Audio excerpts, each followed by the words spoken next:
నేను, నా భార్య, నా పిల్లలు, నేను సచ్చే వరకు శివనిర్వాణ సార్ని మర్చిపోతే నేను మనిషినే కాదు. ఎందుకంటే నేను ఒక 18 ఏళ్ళైంది ఇండస్ట్రీకి వచ్చి, ఒక 12 ఏళ్ళ నుంచి ఒక లేడీ గెటప్లో బతుకుతున్నా.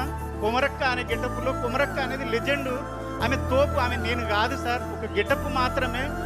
నన్ను చాలామంది చాలా విధాలుగా కొన్ని అవమానపరిచి, వీడు లేడీ గెటప్పే చేస్తాడు, వీడు లేడీ గెటప్పే చేస్తాడు. నా ఫ్రెండ్స్, నా డైరెక్టర్లు, నా రూమ్లో ఉన్నోళ్ళు 15 మంది డైరెక్టర్లు అయ్యారు సార్. వాళ్ళు ఒక్కరు కూడా నా గురించి ఆలోచించలేదు సార్. నేను ఎంత చేస్తున్నా వాళ్ళకి తెలుసు. కానీ మీరు నా అన్న కాదు, నా తమ్ముడు కాదు, మీరు నాకు పరిచయం లేదు, ఎందుకు ఇచ్చారు సార్? నాకు 3 రోజుల నుంచి ఒక్కటే ఫోన్ మోగుతుంది. నా పిల్లం ఎప్పుడూ నాకు సంతోషంగా లేదు. 3 రోజుల నుంచి తన సంతోషం చూస్తుంటే, బావా నువ్వు ఏదైనా చేయగలవు, వీడు కొమరంగాడు అంటున్నారు బావా. నాగులుగాడు అయిపోయాను సార్, నేను నాగులు అయిపోయాను సార్. అది మీ పుణ్యమే సార్. నిజంగా నా భార్య చెప్పమన్నా సార్, మీకు